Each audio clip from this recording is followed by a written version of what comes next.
పాక్ రాజకీయ నాయకత్వాన్ని, పాక్ సైన్యాన్ని, పాక్లో ఉన్న తీవ్రవాద సంస్థల్ని, పాక్ ఎలీట్ని టార్గెట్ చేయాలి. వాస్తవంగా పాక్ ప్రజలే వాళ్ళపైన తిరగబడేలా చేయగలగాలి. మన ప్రాపగండా ద్వారా, మన యాక్షన్స్ ద్వారా. మన యాక్షన్స్ పాక్ ప్రజల్ని కనుక ఉక్కిరిబిక్కిరి చేసింది అనుకోండి, లెజిటిమసీ కోల్పోతున్న పాక్ రాజకీయ నాయకత్వానికి మనమే జీవం పోసిన వాళ్ళమవుతాం. అందుకే ఇండస్ వాటర్ ట్రీటీ పైన నేను మాట్లాడుతూ అదే అన్నాను. ఇనీషియల్గా పాకిస్తాన్ పైన ప్రెషర్కి ఉపయోగపడుతుంది, కానీ లాంగ్ టర్మ్లో అది పాక్ ప్రజల్ని, పాక్ పొలిటికల్ లీడర్షిప్ వైపుగా నడిపించే ప్రమాదం ఉంటుంది. ఇప్పుడు ఎందుకంటే పెద్ద ఎత్తున పాకిస్తాన్ ప్రజలు పాకిస్తాన్ సైన్యాన్ని వ్యతిరేకిస్తున్నారు, పాకిస్తాన్ ప్రభుత్వాన్ని కూడా వ్యతిరేకిస్తున్నారు. ఇది మీకు పాకిస్తాన్ మీడియాలో వార్తలు చూసిన అర్థమవుతుంది. పాకిస్తాన్ సోషల్ మీడియాలో వస్తున్న కామెంట్లు చూసినా అర్థమవుతుంది. దానిపైన చాలామంది రాస్తున్నారు. There is a severe legitimacy crisis Pak ఆర్మీకి, పాక్ పొలిటికల్ లీడర్షిప్కు. సో ఈ లెజిటిమసీ క్రైసిస్కు కారణం ఏంటి అంటే పాక్ రాజకీయ నాయకత్వం ప్రజలతో సంబంధం లేవు.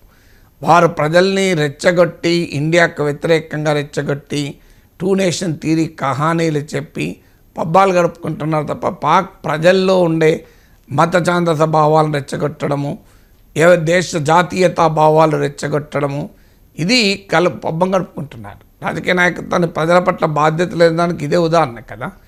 ఒకవైపు ఏమో IMF 24వ బెయిలౌట్కు ప్రయత్నం చేస్తున్నారు. ఫారిన్ ఎక్స్చేంజ్ రిజర్వ్స్ 2 నెలలకు మించి దిగుమతులకు అనుకూలంగా లేదు. 4 రోజులు, వారం రోజులు మించి యుద్ధం చేయలేమని వార్తలు వస్తున్నాయి. పాక్లో ఇన్ఫ్లేషన్ భారీగా పెరిగింది, ధరలు గణనీయంగా పెరుగుతున్నాయి. సివియర్ వాటర్ క్రైసిస్, 31% షార్టేజ్ ఉంది ఇండస్ వాటర్లో. ఇలా ఒక భయంకరమైన ఎకనామిక్ క్రైసిస్ అప్పుడు ఊబిలో పాకిస్తాన్ ఉంది. పాక్ ప్రైమ్ మినిస్టర్ చెప్పాడు, మేము ఎవరి దగ్గరన్నా వెళ్తే పార్ట్నర్ మిత్ర దేశాల దగ్గర వెళ్ళి మమ్మల్ని బిచ్చగాలుగా చూస్తున్నారని.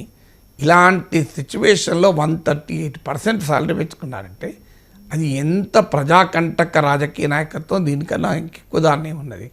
సో అందువల్ల ఆ రకమైన రాజకీయ నాయకత్వమే కదా. ఆర్మీ ఇప్పుడు ప్రతి జనరల్ పాక్ ఆ మిలిటరీలో ఉండే టాప్ జనరల్స్కు బ్రహ్మాండమైన విల్లాలు, ఫారెన్లో అసెట్స్. మీకు ఎవడన్నా చూడండి, బయటకు వెళ్ళి హాయిగా బతుకుతారు వాళ్ళు. జనరల్ పర్వేజ్ ముషర్రఫ్ బయటకు వెళ్తే హాయిగా బతికారు. నవాజ్ షరీఫ్ లండన్కి వెళ్ళి ప్రవాస జీవితం హాయిగా గడిపాడు.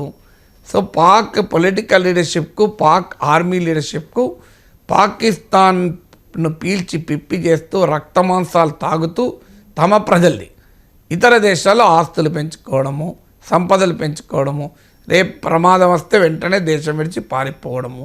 ఇది కొత్తగా నా జనరల్ పర్వేజ్ ముషర్రఫ్ వెళ్ళి సౌదీ అరేబియాలో దాక్కోలేదా? నవాజ్ షరీఫ్ వెళ్ళి లండన్లో ప్రవాస జీవితం జరపలేదా? This is known thing. ఇప్పుడు మొన్న పాకిస్తాన్ ఎంపీని విలేకరులు అడిగితే, యుద్ధం వస్తే నువ్వేం చేస్తావు, సరిహద్దు పోతావు, లేదు లండన్ పోతా అన్నాడు.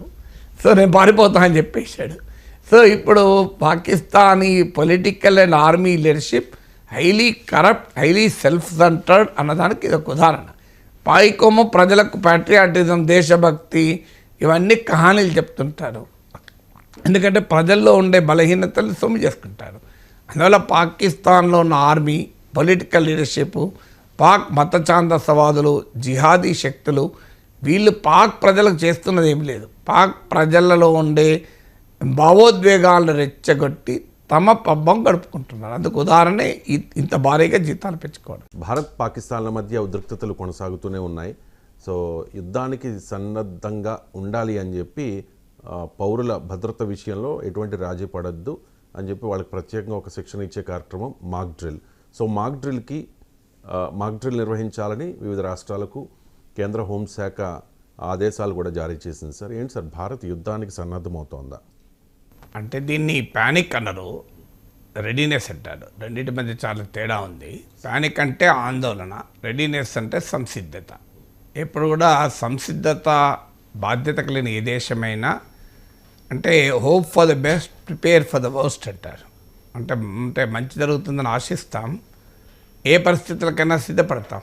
కీడించి మేలించో అని మన సామెతలు ఎందుకున్నాయి. సో అందువల్ల it is Indian reaction is more preparedness than panic. Pakistan reaction ఏమో ఇట్స్ ప్యానిక్. సో అటు ఇటు గందరగోళం పడుతోంది. సో భారతదేశం ఏంటంటే సంసిద్ధత. ఒకటి తప్పనిసరిగా పాకిస్తాన్కు మిలిటరీ చర్య రూపంలో బుద్ధి చెప్తామని భారత్ నిర్ణయించింది.